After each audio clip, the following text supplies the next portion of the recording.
अगर आप पिछले 1 साल से हर महीने एसआईपी में निवेश कर रहे हैं और फिर भी आपका पोर्टफोलियो लगभग वहीं का वहीं है, तो आप अकेले नहीं हैं।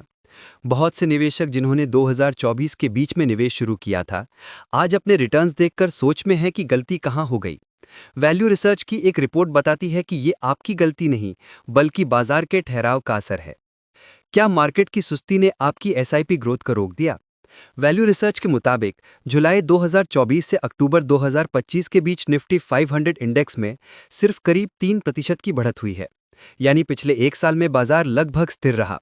ऐसे में अगर आपकी एसआईपी पर सिर्फ 1 या 2% का रिटर्न दिख रहा है, तो ये खराब फंड का नहीं, बल्कि पूरे मार्केट की सुस्ती का नतीजा है। निवेश का ये दौर धैर्य की परीक्षा है। क्या 1 साल में एसआईपी को आंकना सही है?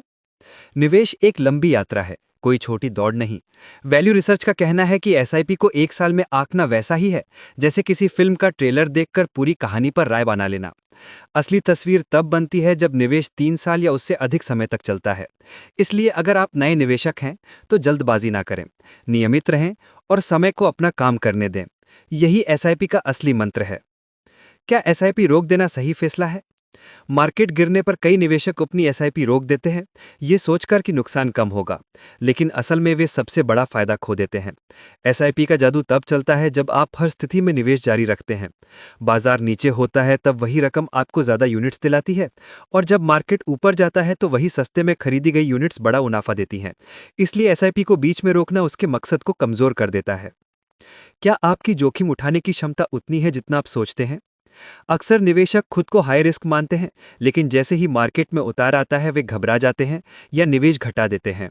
वैल्यू रिसर्च का कहना है कि अगर बाजार की गिरावट आपको बेचैन कर देती है, तो आप असल में मध्यम जोखिम वाले निवेशक हैं। ऐसे निवेशकों के लिए एग्रेसिव हाइब्रिड फंड्स बेहतर विकल्प हैं, क्योंकि इनमें 65 से 80% पैसा शेयरों में और बाकी डेट यानी बॉन्ड्स में लगता है। ये संतुलन बाजार के झटकों को सहन करने में मदद करता है।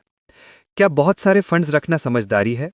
जितने ज्यादा फंड्स उतनी सुरक्षा, ये सोच अक्सर निवेशकों को नुकसान की तरफ ले जाती है। वैल्यू रिसर्च ने चेतावनी दी है कि 8 से 10 फंड्स में एसआईपी बांटना निवेश को बिखेर देता है। अधिकतर इक्विटी फंड्स वैसे भी एक जैसे बड़े शेयरों में पैसा लगाते हैं, जैसे HDFC bank, Reliance industries, ICICI bank, Infosys या एलएनटी। इसका मतलब जब आप कई फंड्स में निवेश करते हैं तो आप असल में वही शेयर बार बार खरीद रहे होते हैं। इससे ना तो जोखिम घटता है और ना ही रिटर्न बढ़ता है, बल्कि ट्रैक करना और मुश्किल हो जाता है। एक उदाहरण ले, एक यंग प्रोफेशनल राहुल, बदला हुआ नाम, हर महीने 15,000 रुपये निवेश कर रहा था, लेकिन उसे 10 अलग अलग फंड्स में बांट रखा था। नतीजा ये हुआ कि हर फंड में सिर्फ 1500 रुपये जा रहे थे, यानी इतनी छोटी रकम जो कोई खास असर नहीं डालती। विशेषज्ञों ने इसे डिवर्सिफिकेशन कहा, यानी इतनी ज्यादा डाइवर्सिफिकेशन की पोर्टफोलियो बेहतर नहीं बल्कि बदतर हो जाए। नतीजा ये हुआ कि उसका निवेश ट्रैक करना मुश्किल हो गया और वास्तविक प्रगति लगभग रुक गई। फिर सही तरीका क्या है? वैल्यू रिसर्च के अनुसार सादगी ही सबसे बड़ी ताकत है। 2 या 3 अच्छे फंड्स ही पर्याप्त हैं।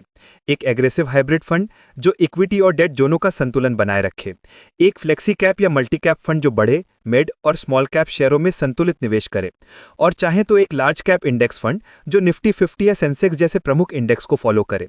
इस कॉम्बिनेशन से आपको ग्रोथ भी मिलेगी और स्थिरता भी। अब आगे क्या करें? वैल्यू रिसर्च के मुताबिक सबसे पहले धैर्य रखें। एसआईपी को 5 से 10 साल की यात्रा समझें, 1 साल का परिणाम नहीं। निवेश को बीच में ना रोकें, निरंतरता ही सफलता की कुंजी है। अगर बाजार की हलचल आपको असहज करती है तो थोड़ा संतुलित फंड चुनें। अपने फंड्स की लिस्ट को छोटा और सार्थक रखें, 2 या 3 फंड्स ही पर्याप्त हैं। और सबसे जरूरी बात, हर बाजार गिरावट को घबराहट नहीं बल्कि मौके की तरह देखें।